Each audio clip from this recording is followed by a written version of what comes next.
Assalamualaikum warahmatullahi wabarakatuh. Waalaikumsalam.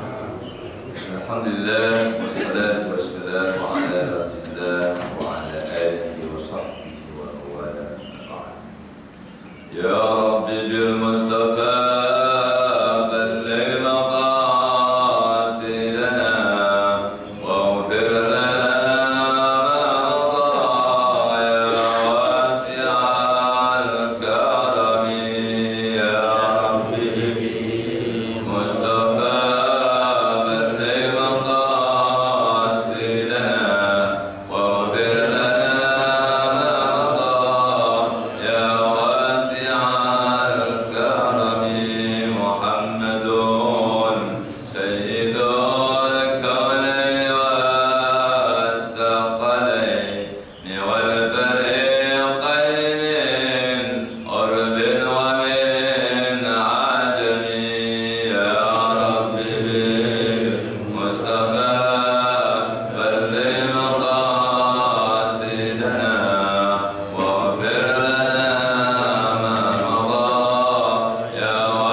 Baiklah, bismillahirrahmanirrahim. Laqad kana lakum fi Rasulillahi uswatun hasanah. Sungguh ya, telah ada untuk kalian hai umat Islam dan bahkan hai seluruh manusia, pada Rasulullah SAW itu terdapat contoh yang sangat baik. Liman kana yarjullaha wal yawmal akhir, bagi orang yang mau ya bertemu Allah dan hari akhir. Wa dzakarallaha katsiran, dan mau mengingat Allah dengan banyak. Jadi Nabi Pak jadi contoh buat kita umat Islam. Kalau kita punya 3 syarat. Satu, syaratnya kita apa? Beriman kepada Allah. Jadi nggak bakal bisa ngikutin Nabi kalau orang itu bukan dasarnya iman kepada Allah. Kedua, wal yaumil akhir, percaya dan yakin dengan hari akhirat, bahwa ada hari pembalasan. Wa dzakarallaha katsiran, dan ketiga syaratnya kalau ingin ikut Nabi harus banyak berzikir kepada Allah Subhanahu wa taala. Ini tinggal landasannya. Kalau kita nggak punya 3 ini susah nyontoh Rasulullah sallallahu alaihi. Orang yang tidak beriman kepada Allah suruh nyontoh Nabi, bisa nggak? Enggak. Nabi Muhammad kan utusan Allah. Ama Allah yang utus aja nggak percaya, bagaimana mengikuti Nabi Muhammad sallallahu alaihi wasallam? Dia yakin dulu kepada Allah, dan kemudian dia tahu bahwa Nabi Muhammad itu utusan Allah yang wajib diikuti atas perintah Allah Subhanahu wa taala. Dan dia mau mengikuti Rasul kalau punya keyakinan terhadap hari akhirat. Orang kalau nggak punya keyakinan terhadap hari akhirat, Bapak Ibu, nggak bakal bahagia hidupnya. Sekarang seorang suami coba, kenapa dia mau ngasih nafkah istri? Kalau bukan harapan pahala di akhirat, untuk apa? Istri kan orang lain, punya ayah, punya ibu. Kenapa kita berani memberi nafkah? Walaupun kita mencari nafkah buat istri mati-matian, tapi kenapa kita mau memberi nafkah kepada istri? Atas dasar apa? Iman kepada Allah dan hari akhir, bahwa istri itu amanat Allah yang akan diminta pertanggungjawaban. Jadi akhlak itu Pak dasarnya iman. Kalau nggak ada iman nggak bakal ada akhlak. Karena akhlak itu kaitannya dengan iman kepada Allah Sang Pencipta dan iman kepada hari akhir. Apa yang akan kita terima balasannya setelah kematian. Orang yang tidak punya keimanan kepada hari akhir, pasti hidupnya sembarangan, maka tidak kenal halal. Dia pikir nggak ada balasannya ya. Jadi penguasa tembak, bunuh, yang menghalangi kekuasaannya. Dia pikir nggak ada balasan di akhirat. Tapi lihat, kenapa Nabi bisa berakhlak yang sangat mulia? Karena Nabi beriman kepada Allah dan beriman kepada hari akhir. Baiklah, sekarang ya tentang bagaimana sih perilaku Nabi kepada para istri. Bismillahirrahmanirrahim. Faqad kana lin-nabi 11 zawjah. Nah, Bapak ya, Nabi itu punya 11 istri. Harus kenal nih dengan istri Nabi ya.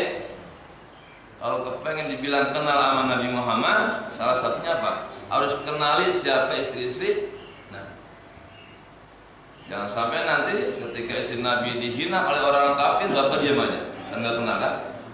Makanya harus kenal mana aja siapa saja istri Rasulullah Shallallahu Alaihi Wasallam. Yang pertama Khadijah bintu Khuwailid. Khadijah binti Khuwailid.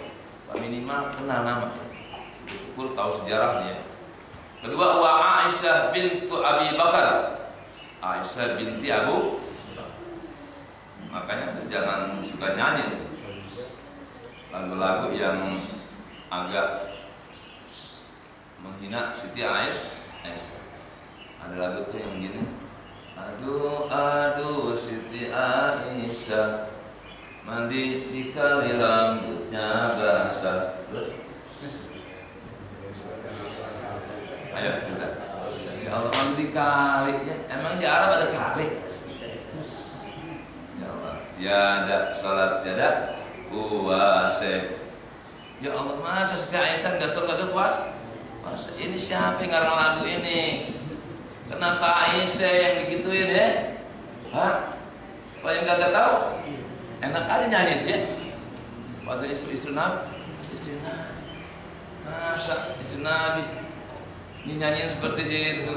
Aduh Siti Aisyah, mandi kali rambutnya basah, tiada salat tiada puasa, di alam kubur mendapat siksa. Orang siapa kejangan Siti Aisyah?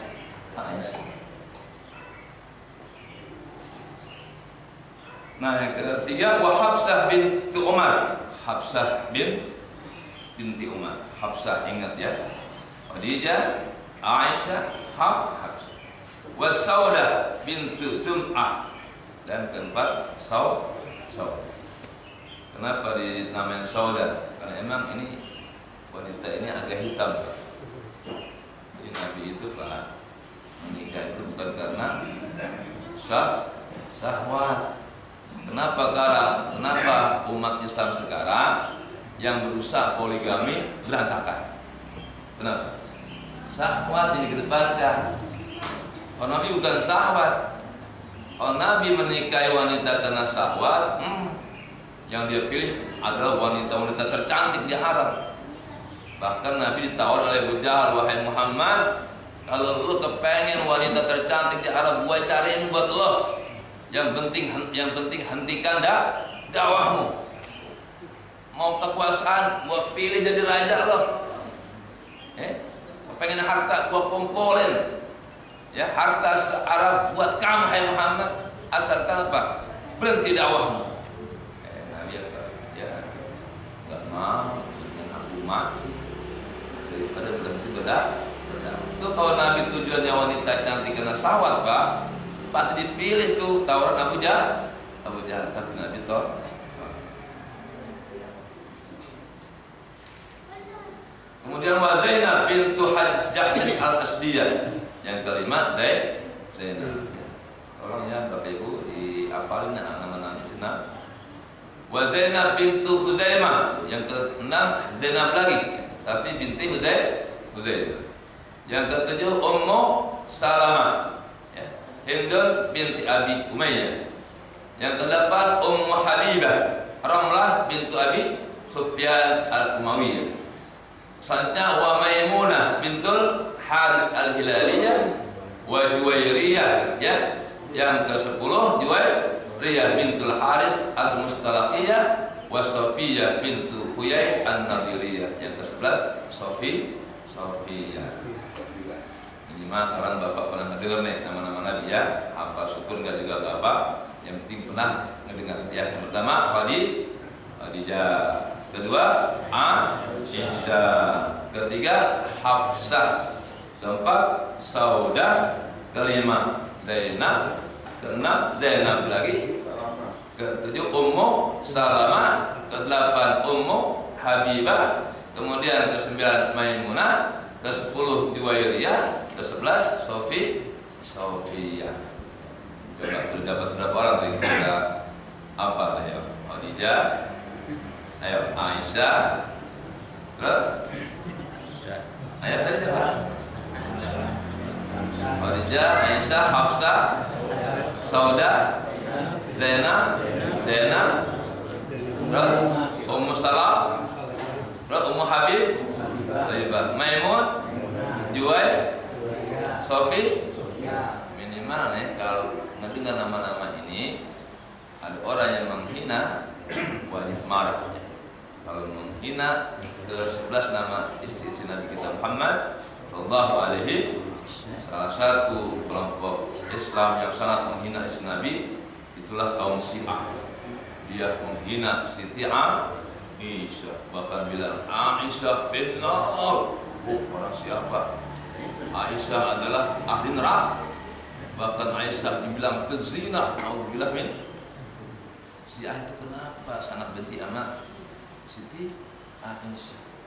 Padahal Siti Aisyah istri Rasulullah, tapi dia dalam rangka ingin cinta Rasul, tapi kenapa istrinya dihinakan? Aneh, Ben. Sekarang Pak Haji Helmi ada orang anak muda cinta betul dengan Pak Haji Helmi, dia caci maki bininya marah gak?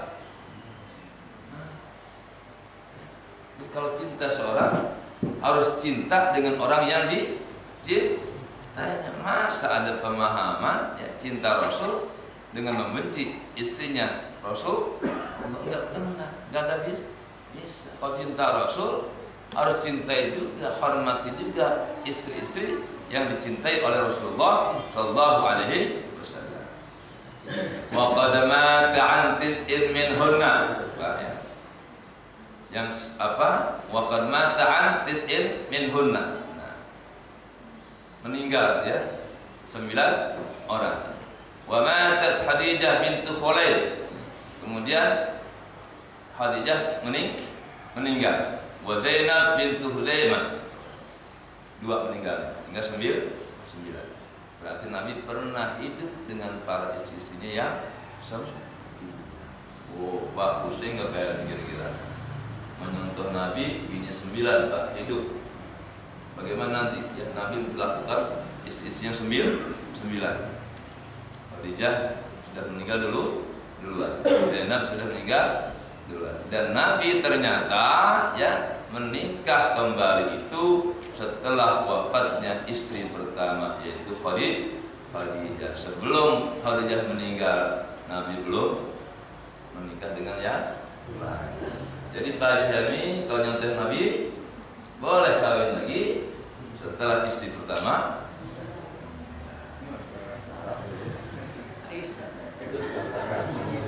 Ini istri saya begitu, istri saya baca sejarah. Abi kepengen kan nyentuh Rasulullah, ya kepengen lah. Abi kan kepengen poligami, ya kepengen lah. Jujur. Nabi kapan berpoligami? Ketika Khadijah masih hidup atau ketika Khadijah sudah meninggal? Abi ya sudah meninggal Abi. Nah itu maksudnya Umi. Jadi Abi boleh nikah lagi kalau Umi sudah meninggal. Setuju, Bo? Bo jawab, Bo. Suami ibu boleh kawin lagi, Bu, kalau ibu sudah meninggal. Setuju? Berarti ibu mati duluan. Kalau suaminya kawin lagi. Ada ya semacam bercanda nih ya orang Sunda. Istrinya udah sakit-sakitan Pak Haji. Dalam keadaan sakit-sakitan dia ngomong wasiat kepada suaminya, Akang, Abdi kayaknya mau meninggal Akang. Terus sebentar lagi Abdi ayah menghadap Gusti Allah. Akang boleh kawin deui lamun neng maut. Oh ya, kata istri. Tapi syaratnya 3 Akang. Boleh. Terus suaminya dibilangin syarat 3, gampang 3, kayaknya gampang dah. Nah, itu yang pertama, kata suaminya, emang suami pengen berkawin lagi nih ya. Apa sih yang pertama syaratnya? Anu kahiji Akang, lamun neng mau Akang boleh kawin deui. Tapi Akang tetap cinta neng kan? Oh, pasti itu mah. Supaya tetap cinta neng. Yang kedua Akang, boleh Akang kawin deui. Lamun kuburan neng tas geri. Kalau kuburan neng sudah kering, kalau masih 1-2 hari kan masih basah tuh Pak ya, tanahnya ya. Boleh Akang kawin lagi kalau kuburan sudah kering. Terus suaminya mesem, gampang itu. Iya, anu ketilu naon? Anu ketilu Akang kuburan neng siram isuk-isuk, yang sore-sore. Nah ini ribet. Artinya keringna neng. Kapan keringnya itulah syarat ketilunya kan. Ya Allah, akhirnya apa? Agak bisa. Habis kering-kering kuburannya ya.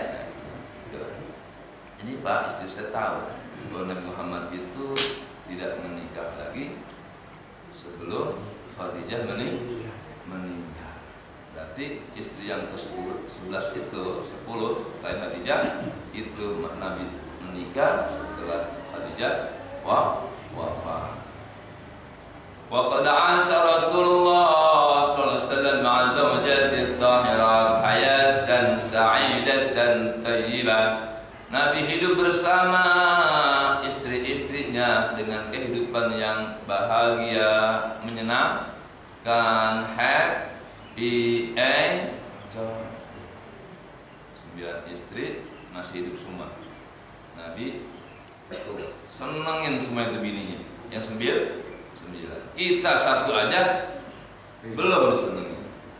Nabi 9 istrinya, karena Khadijah dan Zainab sudah meninggal duluan, itu senang semuanya. Kenapa? Begitu adilnya Rasulullah SAW dalam menggauli istri-istri. Tamassul tatbiqan amaliyan, itu ya, suatu contoh praktek bagaimana ya interaksi dengan istri-istri. Allah Ta'ala wa'ashiruhunna bil ma'ruf, dan pergaulilah istri-istri kalian dengan baik, dengan yang menyenangkan. Tidak ada perilaku Nabi Pak yang dibenci oleh istrinya, enggak ada. Makanya 9 istrinya apa? Ridho semua, senang semua. Bahkan ketika Nabi mengalami ya krisis ekonomi, itu istri-istrinya dipanggil semuanya, wahai istri-istriku tercinta, inturidna, kalau kalian menginginkan dunia dan kemewahannya, aku ceraikan kalian semua. Atau kamu tetap ikut aku bersama aku nanti di surga. Tuh Pak, istri-istri Nabi bilang begitu. Kalau Neng, kalau bahasa kita, ama akang tujuannya dunia, silahkan tinggalkan akang. Kalau Neng mau masuk surga bareng akang, kata Nabi, ayo, silahkan, siapa yang mau, saya ceraikan. Enggak ada yang mau. Istri-istri enggak ada yang mau diceraikan. Semuanya ingin tinggal bersama Rasulullah Sallallahu Alaihi. Kenapa tuh istri-istri enggak ada yang minta cerai Pak? Kita baru nyoba bini kedua aja, bini tua minta cerai. Berarti perilaku kita belum mengenal istri. Nah, Bismillah dipanggil, wahai Aisyah, wahai Saudah, wahai Hafsah, kalau kamu ingin dunia dan kenikmatannya, itu bukan aku orang. Silahkan tinggalkan aku. Kalau engkau ingin tinggal bersama aku di surga, ayo jadi. Wah, semuanya Pak sudah milik Rasulullah Sallallahu Alaihi Wasallam. Nah, sekarang nih bagaimana nih para suami membuat istri-istrinya ridho. Nah, istri ridho kalau kebutuhan lahir batinnya terpenuhi. Zaman sekarang kawin lagi hanya dasarnya nafsu, ya. Jadi istrinya kagak ridho. Kalau ridho mah kawin lagi, malah disuruh sama istri tuanya, dilamarin sama istri tuanya. Dan saya pernah mendapatkan seorang ibu seperti itu, datang ke kantor saya bawa calon istri mudanya. Assalamualaikum Pak Haji, ini saya mau daftar pernikahan untuk suami saya.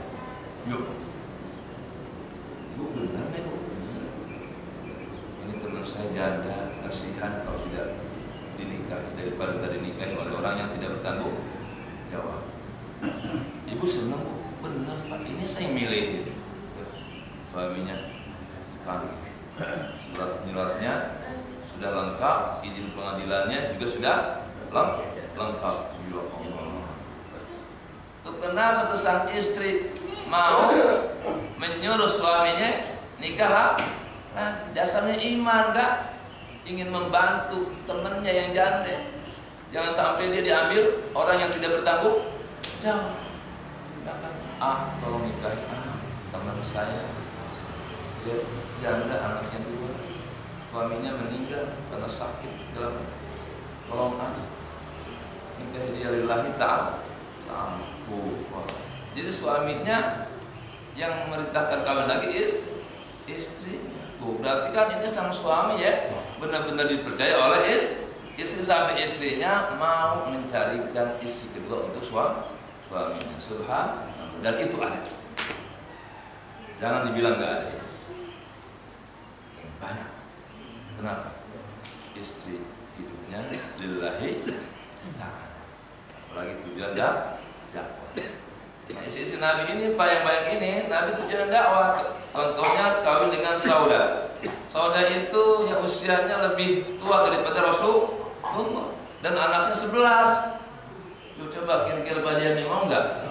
Nikahin janda, orangnya agak hitam, anaknya 11, umurnya 65 tahunan. Tuh mikir kan? Ini dipikirinnya perawan lagi perawan. Mohon maaf termasuk para alim ulama ya di Indonesia banyak yang ya pas kedua-tiganya yang perawan lagi perawan. Coba dong.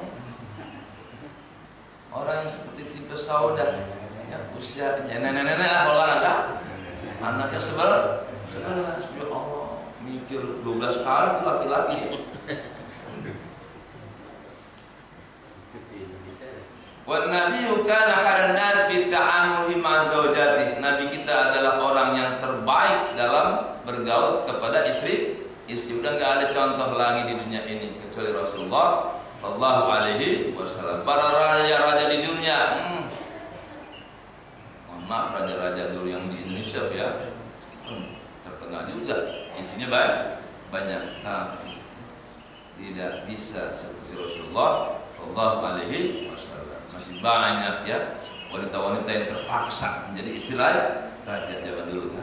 Kalau nggak nikah mungkin ditangkap, dibunuh, tapi Nabi tidak pernah menteror istri-istrinya. Nabi bisa aja kalau tujuan hawa nafsu pas dakwah, wah ada perawan cantik terpanggil pasti mau, tapi Nabi tidak seperti itu. Kaifalah wal qail, bagaimana tidak Nabi pernah bersabda khairukum li ahli wa ana khairukum li ahli. Wahai para sahabatku, orang terbaik di antara kalianlah orang yang terbaik terhadap istrinya. Jadi orang dianggap baik Pak kalau dia baik dengan istri. Ada pejabat nih, wah ditraktir bawahannya, atasannya dikirimin, disenengin. Tapi pas sama istrinya, ya Allah, istrinya kurus kering, TBC. Ada lupa gitu Pak pejabat ya, wah bawahan sama orang sekitar terkenal, dermawannya, terkenal baiknya, sama atasan, oh sering ngasih. Bininya TBC, namun bila enggak ya, itu enggak baik. Orang yang terbaik adalah orang yang terbaik terhadap istrinya. Wa ana khairukum li ahli, dan aku adalah orang terbaik di antara kalian dalam hal urusan istriku. Nabi bukan nyombong, aku adalah orang terbaik di dunia dalam masalah menyenangin istri. Kalau Bapak ingin jadi dikatakan orang baik, sama istri baik enggak? Sama orang lain baik, sama istri baik? Tidak. Fakana khuluwal mu'asyarah li zawjatihi. Nabi itu begitu manis pergaulannya dengan para istrinya. Hasanat ta'amul ma'hunna, begitu baik interaksi Nabi kepada para istri-istrinya.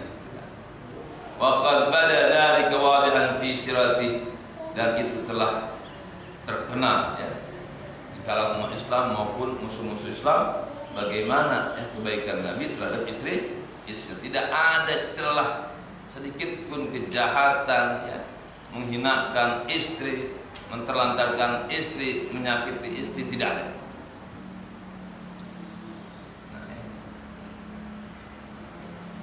Suatu saat Pak ya, bagaimana Nabi berinteraksi kepada istri-istrinya. Pak Abbas, dari Ibn Abbas radhiyallahu anhu qala kana Rasulullah sallallahu alaihi wasallam idza shalla subha. Nabi Muhammad SAW apabila telah selesai sholat subuh, nih kayak kita sekarang, jalasa fi musalla, nggak langsung pulang Pak, duduk dulu di masjid ngajar. Ya Allah, ya, kayak begini nih ya. Setelah selesai pengajian, wajalasan nasa hawalahu hatta tatlu asyam. Ya setelah pengajian selesai sampai terbit matahari, nah itu salat sunat Isra, baru Nabi pulang. Summa yadkhulu ala nisa'ihi imra'atan. Lalu Nabi menemui istri-istrinya satu per satu. Tuh bahalnya ya. Habis salat subuh ngajar, dia nemuin istrinya satu per Satu. 9 istri ditemuin semua. Wih. Coba, ada nggak jemaah sini bisa nyontoh Nabi ini? Habis subuh ngaji langsung masuk ke rumah istrinya masing. 9-9-nya dimasukin tuh. Assalamualaikum. Bagaimana Aisyah? Berpindah lagi. Assalamualaikum. Bagaimana Hafsah? Bagaimana Zainab? 9-9-nya ditemuin. Tuh, Nabi sesibuk-sibuknya manusia di dunia, istri-istrinya 9-nya ditemuin. Zaman sekarang istri atu aja jarang ditemuin. Aneh Pak, di mana akhlak kita ya? Nabi 9 istri Pak ditemuin semuanya, adil banget ya. Ucapin salamnya, assalamualaikum, sini kayak pahalun, dicium semuanya, ya, dicium semua. Kalau sekarang punya istri tua, punya istri muda, mana yang dicium? Muda lah. Oh, yang muda ya, jujur banget ya. Yang bini tua mau udah TBS ya, sakit-sakitan. Lu udah tinggal pulang doang. Tinggal pulang. Tuh Nabi pas 9-9-nya semuanya ya ditemuin ya, ditanyain bagaimana kondisinya. Wa yusallimu alaihinna, tuh ucapin salam assalamualaikum. Wa yaqulahunna, dan Nabi doain. Fa idza kana yaum ihdahunna kana indaha. Baru nanti ya kalau gilir ya untuk masalah bobonya, nah, Nabi di salah satu rumah istrinya. Kalau nemuin tuh setiap hari ditemuin. Nanti pas gilir malam hari, ya ini jatahnya Zainab malam ini. Terus besok malam. Bayangin Pak, 9 istri setiap malam digilir, kuat nggak Bapak? Nah, dan ini pernah ditanya oleh sahabat ya, bagaimana tuh Rasulullah kok bisa menggilir istrinya setiap malam? Apa kata sahabat Nabi Muhammad itu? Dikasih 30 kali lipat kekuatan seksualnya daripada manusia biasa. Tanpa minum obat, ya. Ini mah pakai minum obat ada stroke kemarin TV ya. Ya Allah, ya Aki pada minum apa tuh Pak ya? Kopi ya. Ada nggak di sini? Ada. Nggak boleh nyoba saya gitu. Bawain tuh, guys. Coba tuh Pak 9 istri semuanya puas, semuanya senang. Susah kan nyonton Nabi yang begini kan? Hantu aja berat banget kita kan. Hantu aja kita stroke ya itu kan. Gimana 9 kayak Nabi, tapi Nabi ya Allah ya semuanya senang.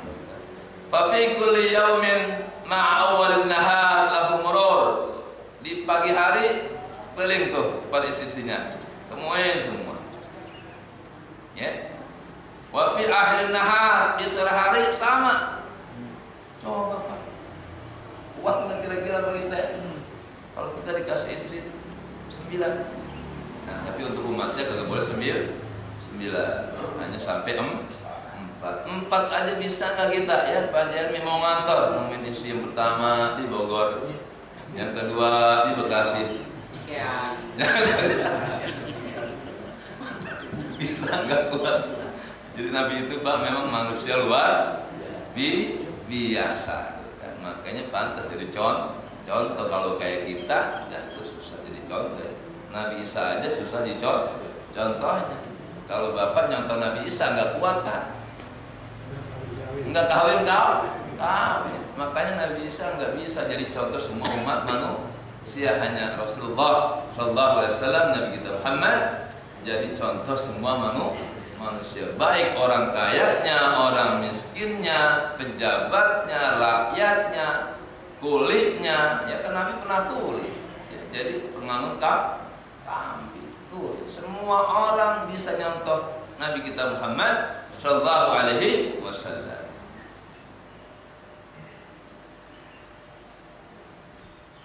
Wa fi akhir nahar, dan di sore hari yujalisuha jalsatan mihalisuha fiha. Tuh temuin istrinya, ajak ngomong. Gitu. Ba'an Aisyah, diriwayatkan dari Siti Aisyah radhiyallahu anha, kana Rasulullah sallam idzan sarafa minal asri. Nabi SAW apabila sudah selesai salat asar, dakhala ala nisa'ihi, nemuin istrinya habis subuh nemuin istrinya, habis asar nemuin istrinya, ditemuin tuh setiap hari, pagi dan sore. Kalau kita gimana caranya? Malam. Kalau malam itu jatah per istri.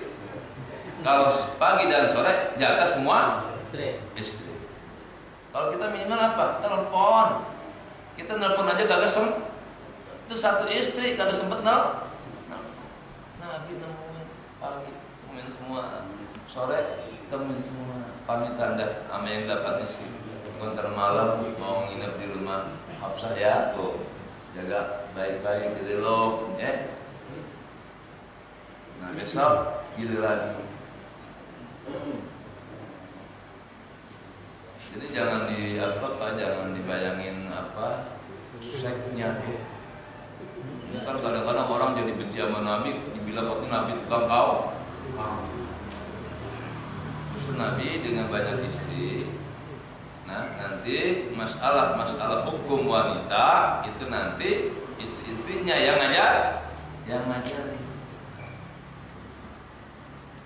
Jadi punya istri nanti pada jadi ustazah tuh, biar ngajarin ibu-ibu.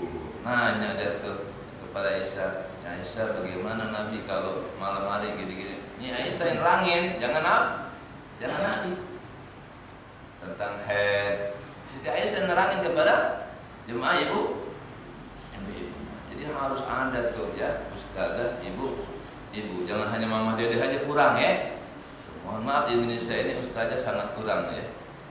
Kebanyakan laki-laki. Ayolah wanita bangkit. Yang masih ilmu agama untuk mengajarkan Islam. Wa yadnu min ihdahinna, dideketin ya sama istri. Apa maksud ayatnya? At-takbir wal mubasyarah min ghairi jima. Nabi ucapin salam kepada istrinya, pertama dia cium.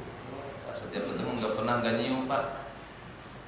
Ayo dah, bapak nih mulai dari sekarang habis sholat subuh ketemu istri, assalamualaikum, cium bininya. Seneng banget tuh Pak istri kalau dicium ya. Ini mah ya Allah mau ke kantor, ya sarapan. Ada di kantor. Ya, mandi dulu. Ada di kantor. Kalau air kalau mau ada, ambil. Ya, cium dulu dong, Mami. Ada di kantor. Ya Allah, alhamdulillah men. Nah, ketahuan selingkuh. Semuanya ada di kantor. Kebablasan yang ketiga. Ya, cium aku dulu dong. Enggak mah, udah ada di kantor. Ya Allah.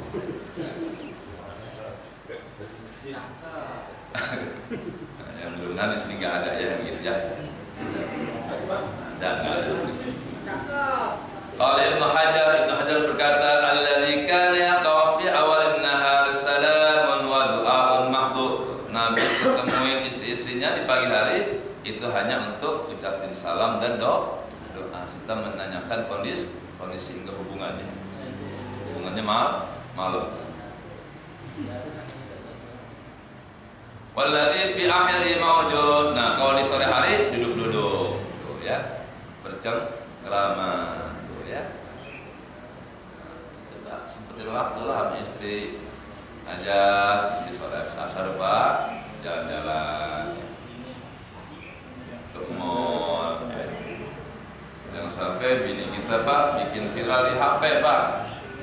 Bang, kita semenjak kawin Bang belum pernah diajak ke mall. Go Pak, jangan sampai istri viral di HP. Dia kagak puas dengan suaminya. Jadi ngomong sama istri ya, ngomong sama anak. Biasakan sarapan pagi bareng sama keluarga. Itu lebih utama daripada sholat sunnah 200 rakaat. Ibu, dalam hadis baik saya baca, kita sarapan bersama, duduk-duduk sama keluarga, yang ngobrol-ngobrol sejenak, itu lebih utama daripada sholat sunnah 200 rakaat. Jarang banget sekarang kan umat Islam ngobrol sama keluarga.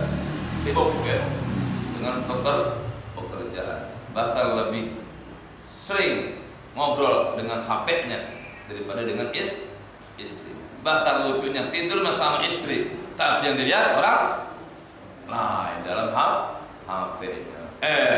Pas istri tahu, ternyata orang lain marah bininya, cerai, berantakan keluarga. Ya Allah Pak, jangan sekarang hati-hati Pak ya. Saya malam ngobrol-ngobrol istri yang kuliah di satu tempat Pak. Ternyata hampir 70% teman-teman kelasnya istri saya tuh, ya Allah, bermasalah dalam rumah tangganya. Ada yang teman istri saya guru TK, suaminya supir taksi, ya Allah, dia selingkuh. Dia bilang, gue udah enggak serem lu lagi. Yo, suami dengan mudah bilang gitu kepada istri itu, "Wah bang, kenapa sih lu kalau lagi udah nggak serem lo, adem banget rasanya lo." Yo, kenapa tuh? Ayat pada cerita tuh teman-temannya, ya Allah mengadukan hal suaminya 70% masalah dalam rumah tangganya. Alhamdulillah min. Dari bayangin Pak, yang guru-guru TK suaminya pada selingkuh semua. Sementara tuh guru TK kan akan mengajarkan anak-anak kecil, anak-anak kita bagaimana bu gurunya lagi sakit hatinya sama suaminya. Makanya Pak makin sana makin hancur kehidupan umat manusia. Orang banyak guru-guru yang dulu belum dapat sertifikat, kasih nggak berani nyerahin suaminya, ya, karena masih butuh duit suami. Sekarang guru-guru perempuan kalau sudah dapat sertifikasi Pak Helmi, dengan mudahnya menceraikan suaminya gojek, dianya guru kan gedean gaji guru kan ya, yang nggak puas sama lakinya, bang. Gak level bang, gua gak level ya. Pas dia dapat sertifikasi bilang gak level, dia pacaran lagi sama orang lain. Alhamdulillah min. Jadi gak jamin ternyata ya pertumbuhan penghasilan, gak jamin rumah tangga bahagia, malah berantakan. Alhamdulillah min. Itu istri loh ya, seperti itu. Gimana suami sekarang? Qala Aisyah qalla yaumun illa wa huwa yaqufu alaina jami'a. Kata Siti Aisyah, Nabi itu jarang sekali setiap harinya kecuali Nabi keliling nemuin istrinya.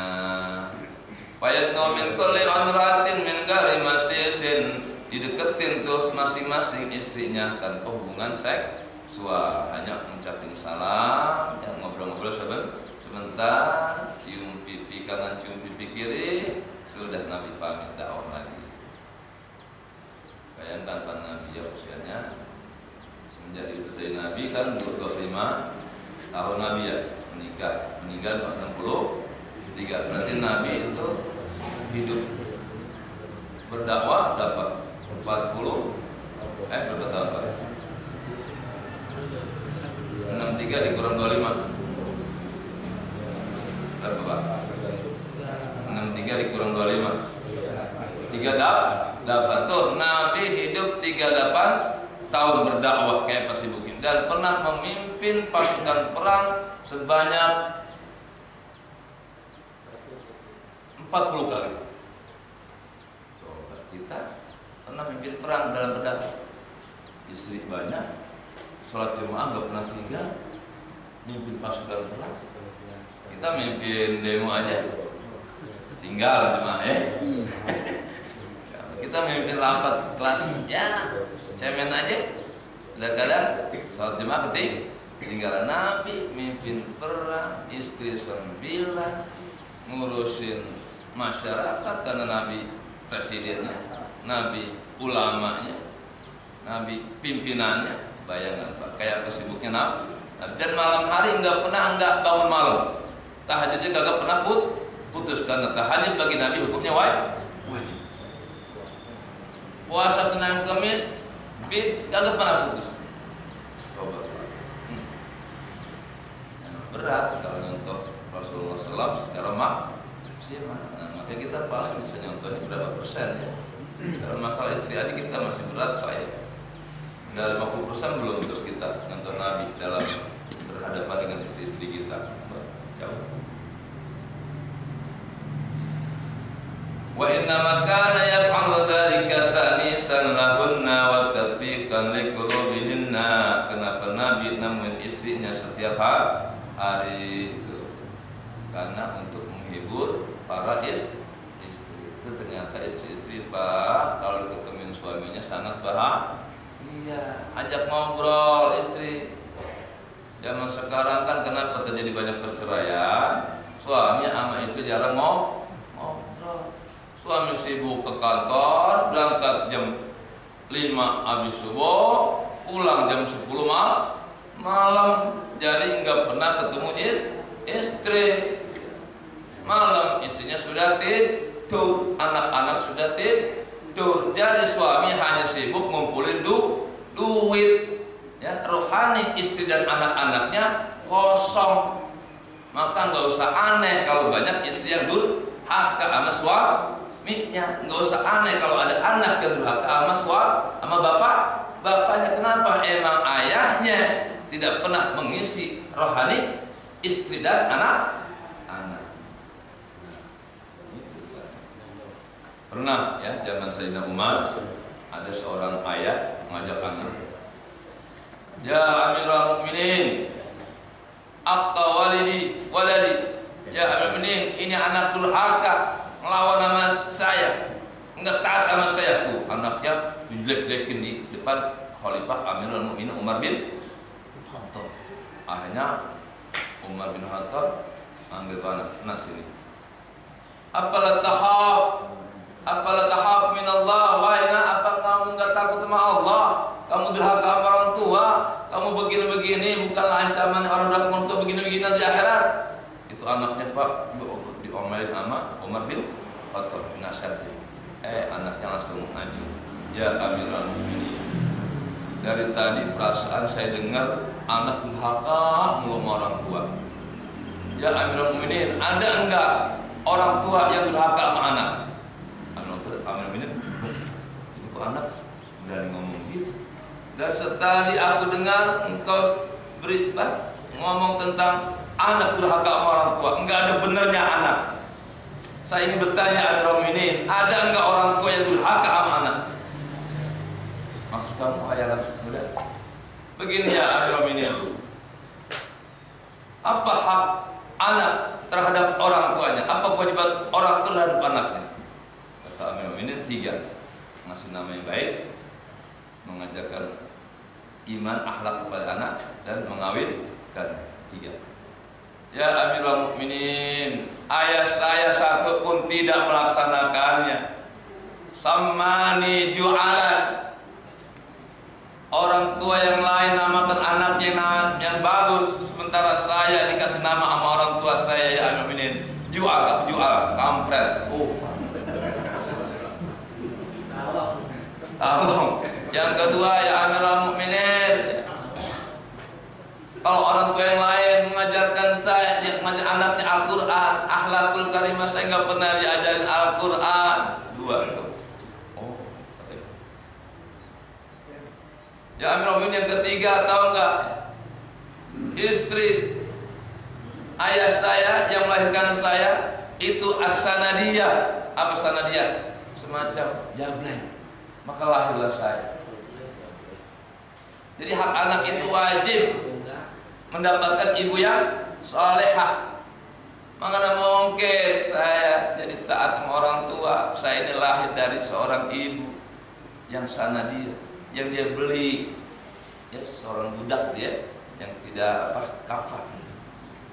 Makanya wajib seorang suami memilih istri-istri yang baik ya, badannya, kecantikannya, keturunannya, agar mendapatkan anak-anak yang bagus juga.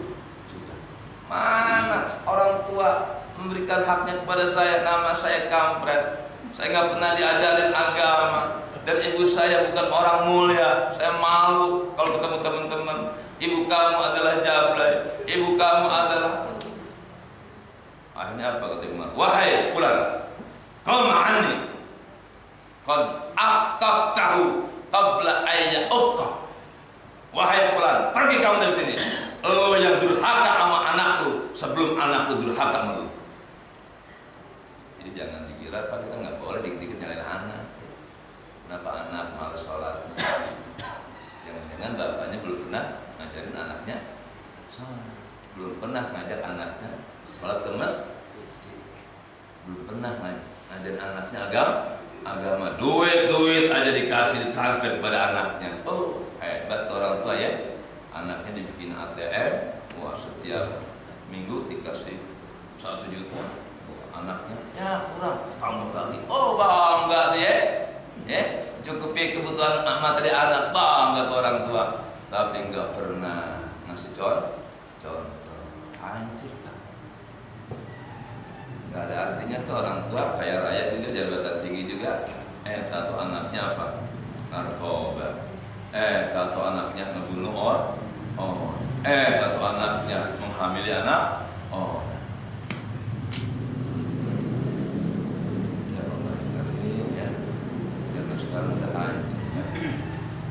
Dengan HP ini Pak, ya Allah, rasa rumah tangga Pak meningkat Pak. Dulu nggak ada cerita tuh Pak ya, seorang istri Pak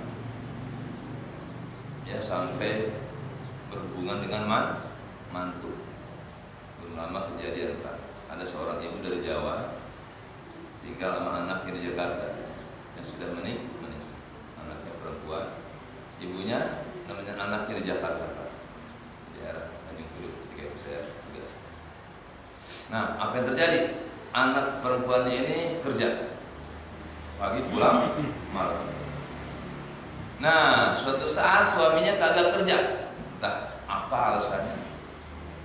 Tinggallah suami mantu laki-laki sama ibu mertua. Keseringan ketemu mantu sama ibu mertuanya, jatuh cinta. Terjadilah hubungan seksual. Nah, pas kejadian hubungan seksual itu antara ibu mertua dengan mantu anak laki-lakinya, suami dari Jawa nyusul. Ada kerasa kali ya, diketok. Ternyata pintunya nggak terkunci, dibuka. Apa yang terjadi? Istrinya tuh sedang berhubungan badan dengan mantu. Akhirnya suaminya tinggal. Langsung ke kantor saya, Haji, gimana ya kasus seperti ini? Ada apa? Saya kuat. Istri saya selingkuh dengan mantu saya. Pas saya tanya anak saya, anak perempuannya, nah itu ibu sama suamimu kok biarkan seperti itu nak? Jawab anaknya Pak, ya Pak, di Jakarta udah nggak aneh Pak. Rupanya tuh anaknya pun juga nabrak jual diri ke orang lain. Ya Allah Pak, istri berzina sama mantu, anaknya berzina sama orang lain. Kira-kira gimana kalau juga seperti itu? Gimana masa depan itu kayak apa anak-anaknya? Hasilnya seperti itu. Makanya banyak taubat ya. Sekarang karena pernikahan usianya meningkat ya Pak. Jadi 19 tahun, laki 19, perempuan 19. Kemarin yang masih berlaku 16 tahun, 16 tahun aja banyak yang kecolong, hamil di luar nih. Nah itu 16 tahun. Nah kalau nikah 19 tahun, orang tua lebih hati-hati lagi. 16 tahun aja banyak yang kecolongan. Nanti bisa kejadian nih Bapak Ibu, anak perempuan ibu pacaran hamil, usia baru 16 tahun. Kalau sekarang kan masih boleh deh. Nanti harus nunggu 19 tahun, berarti dalam keadaan hamil nggak akan dicatat di KUA. Nunggu 3 tahun nah. Bahkan kemarin kejadian lagi belum lama. Seorang abri, punya anak wanita perawan. Dia pacaran sama laki-laki ngaku bujana. Ternyata sudah punya istri. Dan istrinya itu ternyata anak abri juga. Datang ke saya, Pak.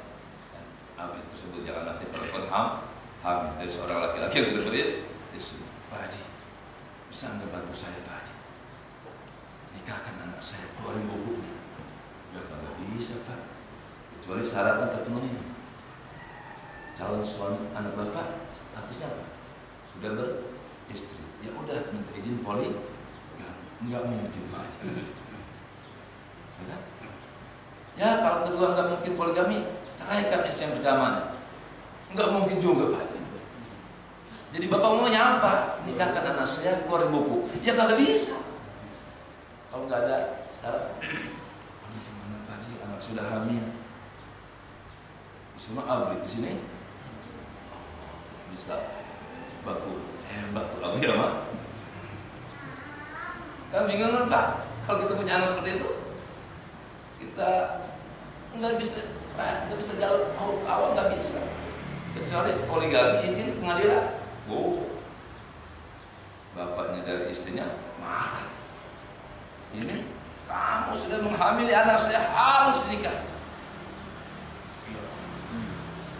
Itu laki-laki bisa di sini ditembak, di sana ditembak. Lah, yang ini anak udah hamil gimana?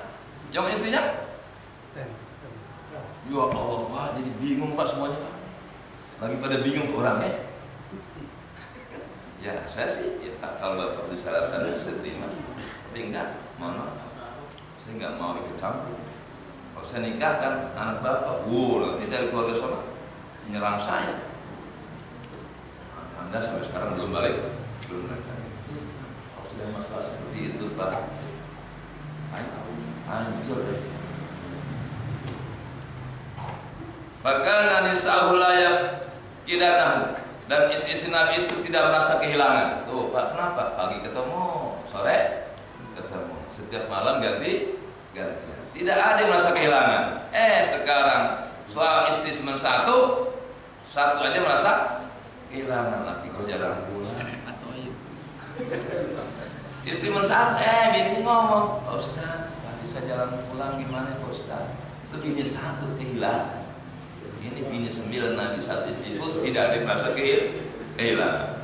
Balanya rainahu fi kulli yaum, bahkan istri-istrinya itu melihat Nabi setiap hari. Fa aina hadza mimman yahduru zawjata, ya. Wa yatruka hal ayyam wal layali. Bagaimana untuk zaman sekarang? Satu istri saja jarang ketemu, ya. Bahkan istrinya diterlantarkan berbulan-bulan tahun. Banyak orang, ya Allah, kadang-kadang pas saya nikahin, Pak, daftar sih ada data orang tuanya, pas hari hanya Pak Ustaz, maaf ya, bapaknya belum ketemu sampai sekarang. Ibu nggak bilang dari kemarin waktu daftar, udah rame-rame mau nikah baru bilang bapaknya kagak ada. Kan ribet bahagianya. Tamu udah pada datang. Aduh Bu, di mana Bu emang bapaknya? Di Bogor Ustaz. Nah, Bogor mendekat, samperin. Awalnya apa? Pokoknya ajak ayahnya datang kemari. Kalau enggak nikah batal. Muahnya pada cari ke Bogor. Nah, nikah jam 8, janjinya jam 4 baru sampai. Udah nikahnya jam 4. Ternyata suami sudah bercerai. Suaminya nggak mau datang. Gua mau menyakoh tuh, ya Allah. Ada lagi benar-benar agak ada bapaknya. Gimana? Masih di lautan India. Ya Allah, hari hanya bapaknya masih berlaut. Aduh Bu, kenapa nggak bilang sebelumnya, jujur aja bapaknya melaut. Nah ini Pak, yang kalau begitu saya berani, saya wali hakim. Enggak, saya sumpah demi Allah bahwa benar saya punya seorang ayah bernama ini bin ini, dan sekarang kondisinya berada di lautan India, tidak bisa dihukum.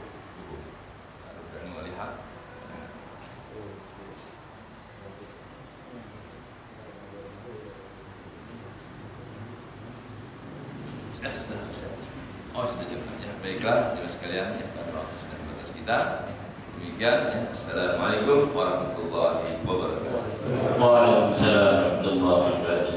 Alhamdulillah saya kembali lagi berusaha mereka yang telah menyampaikan kajiannya pagi hari ini, yaitu terkait masalah akhlak Rasulullah SAW. Mungkin masih ada yang mau ditanyakan? Cukup? Baik. Ya, ada yang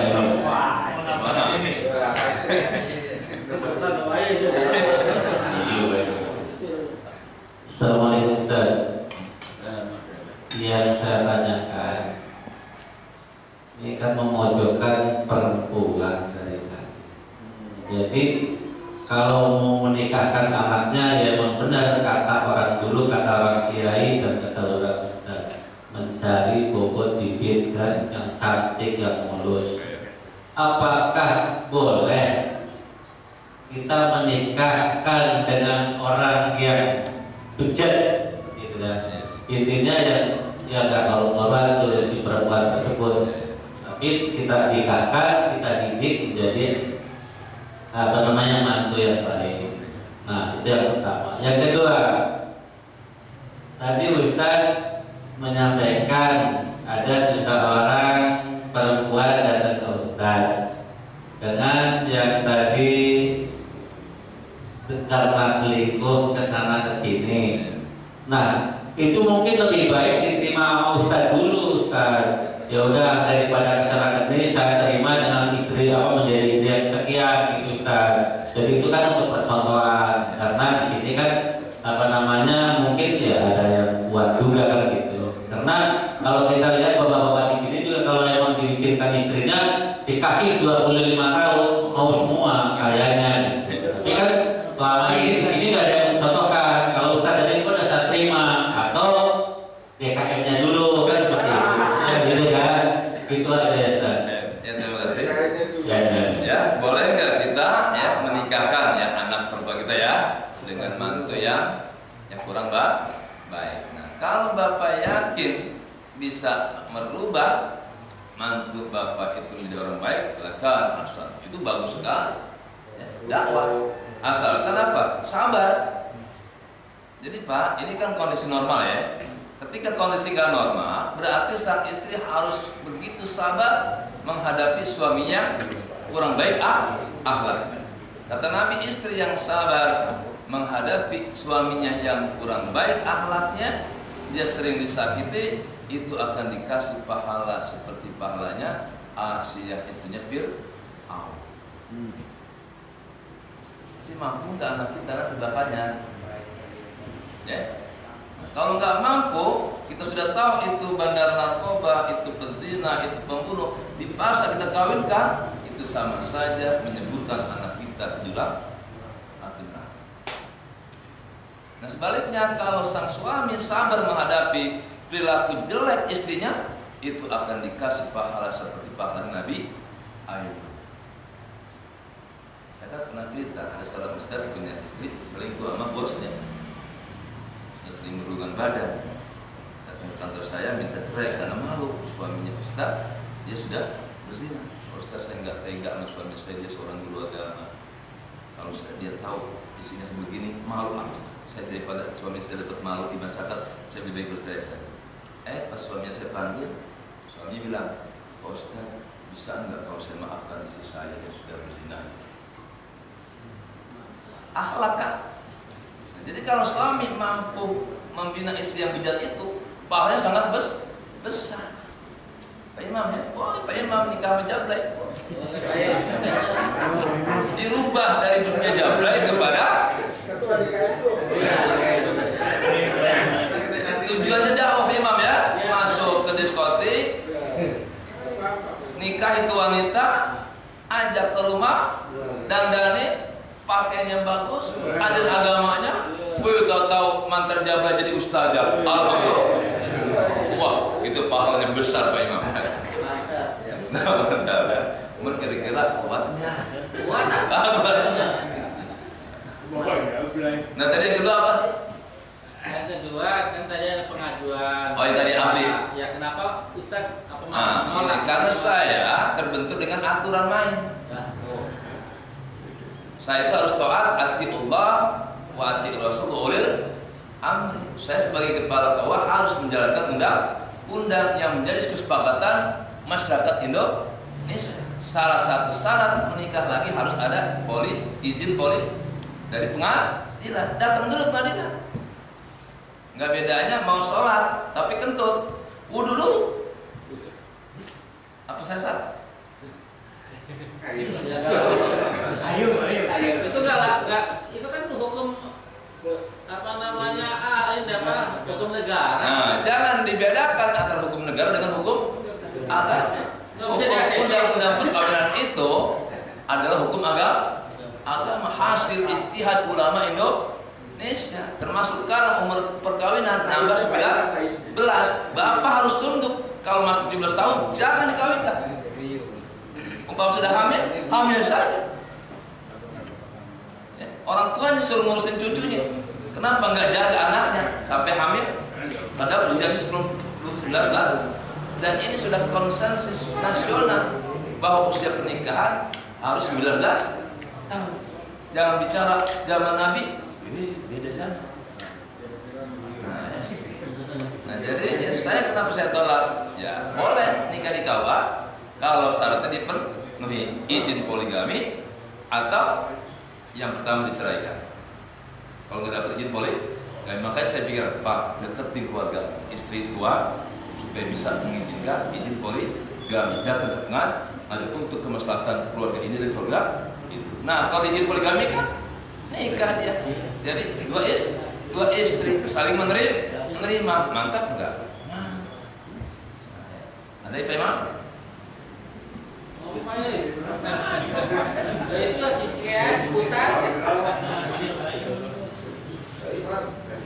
Nah, ya kalau bapak umpama belum bisa melaksanakan poligami, yang penting punya niat Pak. Mudah-mudahan niatnya sudah dicatat amal soleh.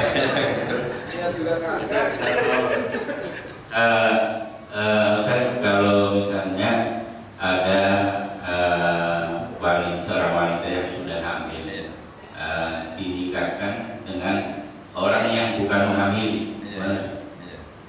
Ya, memang masalah ini terdapat perbedaan para ulama. Ya, ada yang mengharapkan, ada yang membolehkan. Nah, boleh ya. Ada pendapat boleh menikahi istri yang berzina dengan orang lain, tapi ya ketika dia hamil, ya sampai lahir dulu tuh anaknya, supaya tidak terjadi percampuran air mani yang masuk ke dalam rahim perempuan. Karena kalau sudah nikah ya halal. Banyak orang yang hamil duluan, Pak, ini anak saya colongan udah 8 bulan, udah saya nikahin. Ya. Kalau sama yang berzina dengannya, ya saya nikahin. Ataupun dengan orang lain yang bukan menzinahinya, tetap nikah ini nikah. Nah, jadi hubungannya apa? Kalau yang tadi bukan dengan yang berzina, tunggu dulu sampai lahir. Nah, kalau sudah lahir baru hubungan seksual suami istri sebagaimana ya. Tapi kalau sama yang dia zinahi habis nikah ya udah boleh berhubungan badan dengan istri. Karena zaman sekarang harusnya kan setelah berzina, kalau tuh bujangan sama perawan dicambuk 100 kali, habis itu dijauhkan selama 1 tahun. Nah, misalnya di sini kirim ke Sukabumi setahun. Zaman sekarang anak hamil Pak, dicambuk, dibuang, nggak jadi jabe. Nah, makanya akhirnya apa? Ya karena memang kondisi negara seperti ini, kita terima apa adanya. Akhirnya apa? Ya dinikahkan, yang paling maslahat itu nggak ada lagi. Kalau tidak dinikah, berzina terus tuh bocah. Kalau sudah dinikahkan, kemarin berzina, setelah nikah kan nggak zina lagi. Yang mengenai dosanya banyaklah istighfar. Nah, bagaimana kalau sudah pernah menikah berzina? Lah, hukum rajam sampai mati. Nah, siapa yang boleh rajam di Indonesia? Jahilah. Berarti kalau tidak diampuni dosanya, siap-siap dirajam di akhirat. Tapi kalau dia benar-benar tobat, udah. Kalau di antara umat Islam pernah melakukan hal yang kotor itu, perzinahan, udah diem. Para yastatir bisatrillah, Man fa'ala tilkal qadhurat, siapa orang yang pernah melakukan perbuatan keji itu, fal yastatir bisatrillah. Diam, jangan ngomong. Kalau ngomong siap dirajam. Sementara hukum rajam tidak ada di Indonesia, malah jadi aib. Jadi semoga Allah tutupi kesalahan orang tersebut. Kalau pernah di antara umat Islam melakukan yang kotor itu, la yastatir, sembunyikan. Bisatrillah, dengan tutupan dari Allah Subhanahu wa Ta'ala. Mudah-mudahan bertaubat, tidak mengulangi lagi.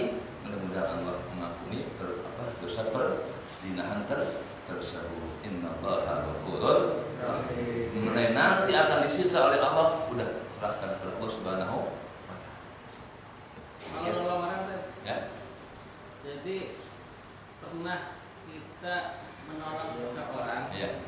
Jadi begitu mau nikah karena undangan sudah disebar, Ya. lakinya nggak datang. Ya. Orang tuanya mohon-mohon Ya. sama saya nih, Oh, gitu ya. mohon-mohon, tapi nggak dinikah ya. Oh, iya. Jadi untuk dipelamin saja. Oh, boleh. Nah, akhirnya kita hadir ke Bekasi, itu di Bekasi waktu itu. Oh gitu. Iya, kita dipajang kalau sesuatunya kita salaman semua. Tapi enggak ijab kabul. Enggak ijab kabul, nggak boleh ke kamar. Ke kamar itu. Padahal ijab kabul aja sekalian kita kepahat imam. Biar karena ininya apa namanya undangan sudah tersebar. Oh iya, enggak apa itu namanya satrul uyub. Itu menutup aib seseorang. Insyaallah besar Betul, pahalanya. Apalagi kalau langsung dinikahin itu lebih besar pahalanya itu sebenarnya. Iya. Ya, sudah cukup. Baik, alhamdulillah, terima kasih sekali lagi buat Ustaz Ida. Semoga Allah menambah untuk beliau dan kita semua. Jemaah yang dirahmati Allah, besok pagi insya Allah saudara kita Pak Ismanto dan keluarga akan melaksanakan ibadah umroh. Untuk itu mohon didoakan Ustaz, mudah-mudahan selamat dalam perjalanan sampai kembalinya nanti dan juga dimudahkan dalam pelaksanaan ibadah umroh. Silakan Ustaz. Al-Fatihah. A'udzubillahi minasyaitonir rajim. Bismillahirrahmanirrahim. Alhamdulillahirabbil alamin arrahmanir rahim maliki yaumiddin. Iyyaka na'budu wa iyyaka nasta'in. Ihdinas siratal mustaqim. Siratal ladzina an'amta 'alaihim ghairil maghdubi 'alaihim waladdallin. Wa'fu 'anna ya karim. Allahumma shalli 'ala sayyidina Muhammad wa 'ala ali sayyidina Muhammad. Alhamdulillahirabbil alamin. Anta yuwafi ni'amatika ya fi madina. Ya Rabbana lakal hamdu wa lakal syukru. Lakal karim wa 'azim sultani. Allahumma anfa'na bima 'allamtana wa 'allimna alladhi yanfa'una. Rabbana zidna 'ilma warzuqna fahma. Allahumma yassir umurahu fi ada'il umrah. Allahumma ij'al umrahu umrah maqbula, umrah mabrura. Rabbana taqabbal minna innaka antas samiul 'alim wa tub 'alaina innaka antat tawwabur rahim. Wa sallallahu ala sayyidina Muhammadin walhamdulillahi rabbil alamin. Amin. Dan pada majlis kita tutup dengan hamdalah dan doa kepada majlis. Alhamdulillah rabbil alamin. Subhanakallahumma wa bihamdika asyhadu an la ilaha illa anta astaghfiruka wa atubu ilaik. Wa billahi taufiq wal hidayah. Wassalamualaikum warahmatullahi wabarakatuh. Sallallahu alaihi